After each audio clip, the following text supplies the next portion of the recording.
Coming back to Deeksha Prekshit YouTube channel. Friends, ಇವತ್ತೇನು ಅಂತಂದರೆ ನಾವು ಹೊರಗಡೆ ಹೋಗಿದ್ವಿ ಏನೋ ಕೆಲಸಕ್ಕೆ. ಆವಾಗ ಹೊರಗಡೆಯಿಂದ ಬಂದಾದಮೇಲೆ ಒಂದು ವಿಡಿಯೋ ಮಾಡೋಣ, ರೆಡಿಯಾಗಿದ್ದೀನಿ ಎಲ್ಲ ಅಂತ ವಿಡಿಯೋ ಮಾಡಿದೆ. ಇವನು ತುಂಟಾಟ ನೋಡಿ, ನನ್ನ ಮಗಳು ಕೋಪ ಹತ್ಕೊಂಡಿದ್ದಾಳೆ. ಯಾಕೆ ಅಂದರೆ ಇವನು ಅವಳಿಗೆ ಹೊಡೆದಿದ್ದಾನೆ, ಅದಕ್ಕೆ ಕೋಪ. ಅವ್ರದ್ದು ಯಾವತ್ತೂ ಇದ್ದಿದ್ದೆ, ಅದಕ್ಕೋಸ್ಕರ ಕೋಪ. ಅದಕ್ಕೆ ಪಾಪ ವಿಡಿಯೋ ಫೋಟೋ ತಗೊಳ್ಳೋಣ ಅಂತ ಕರೆದೆ. ತುಂಬ ಸಲ ಆದಮೇಲೆ ಬಂದು ಇವನು ಜಾಸ್ತಿ ತೀಟೆ ಜಾಸ್ತಿ.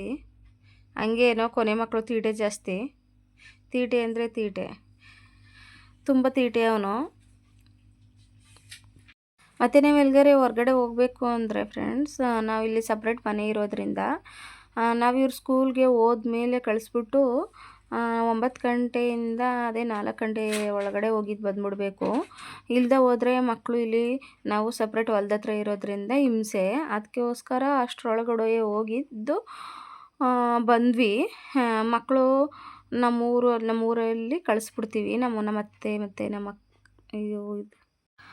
ನಮ್ಮ ಮನೆ ಅಲ್ಲಿ ಹಳೆ ಮನೆ ಇದೆ ನಮ್ಮೂರಲ್ಲಿ, ಅಲ್ಲಿ ನೋಡ್ಕೊಳ್ತಾರೆ ಮಕ್ಕಳನ್ನ ಅಂದ್ಬಿಟ್ಟು ಬಿಡ್ತೀವಿ. ನಾವು ಬರೋದು ಸ್ವಲ್ಪ ಲೇಟ್ ಆಯಿತು ಅಂತ ಅಂದ್ಬಿಟ್ಟು ಆಗ 7 ಗಂಟೆ 6:30 ಆಯಿತು. ಅವಾಗ ಬಂದ್ವಿ. ಅವಾಗ ಮನೆಗೆ ಬಂದರು, ಕೋಪ ಇಬ್ರಿಗೂ. ನಮ್ಮ ಬಿಟ್ಬಿಟ್ಟು ಇವ್ರು ಹೋಗೋರೆಲ್ಲ ಅಂತ. ಯಾವುದೇ ಫಂಕ್ಷನ್ ಇದ್ರೂ ಹೋಗ್ತೀವಿ, ಮಕ್ಕಳು ಕರ್ಕೊಂಡು ಹೋದರೆ ಹಿಂಸೆ ಅಂತ ಅಂದ್ಬಿಟ್ಟು ಹಂಗೂ ಕರ್ಕೊಂಡು ಹೋಗ್ತೀವಿ. ಅವ್ರು ಇದ್ದರೆ ಸ್ಕೂಲ್ ಬಿಡಿಸ್ಬಿಟ್ಟು ಹೋಗ್ಬಾರ್ದಲ್ವಾ, ಮಕ್ಕಳುಗಳು ಸ್ಕೂಲ್ ವೇಸ್ಟ್ ಆಗ್ತದೆ ಅಂದ್ಬಿಟ್ಟು. ಹತ್ರದ ಸಂಬಂಧಿಗಳಾದರೆ ಕರ್ಕೊಂಡು ಹೋಗ್ತೀವಿ, ಏನಾರೇ ದೂರದ ಸಂಬಂಧಿಗಳಾದರೆ ಏನಿಲ್ಲ, ಮಕ್ಕಳು ಕರ್ಕೊಂಡು ಹೋಗಲ್ಲ. ಅಷ್ಟಕ್ಕೂ ಕೋಪ, ತುಂಬ ಅಂದರೆ ತುಂಬ ಕೋಪ ಇಬ್ರಿಗೂ. ಆಗ ತಿಂಡಿ ಗಿಂಡಿ ತಂದು ಸಮಾಧಾನ ಮಾಡಿದ್ವಿ. ಅವ್ರ ಪಪ್ಪ ಬೋದಾದ್ಮೇಲೆ ಸುಮ್ಮನಾದರು. ಆವಾಗ ಎಲ್ಲೆಲ್ಲೂ ಕರ್ಕೋಬೇಕಾ, ಬರ್ತಾ ಚಿಕ್ಕ ಮಕ್ಕಳ ಅಂತ. ಚಿಕ್ಕ ಮಕ್ಕಳಾದಾಗ ಹಠ ಮಾಡ್ತಿದ್ರಿ, ಈಗ ಬರ್ತಾನೂ ನೀವು ಹಠ ಮಾಡಿದ್ರೆ ನಿಮ್ಗೆ ಕೊಡ್ತೀನಿ ಎರಡ ಅಂತ ಬೋದ್ರು. ಆವಾಗ ಸುಮ್ಮನಾದರು. ಇವತ್ತಿನ ವಿಡಿಯೋ ಇಷ್ಟ ಆಗಿತ್ತು ಫ್ರೆಂಡ್ಸ್.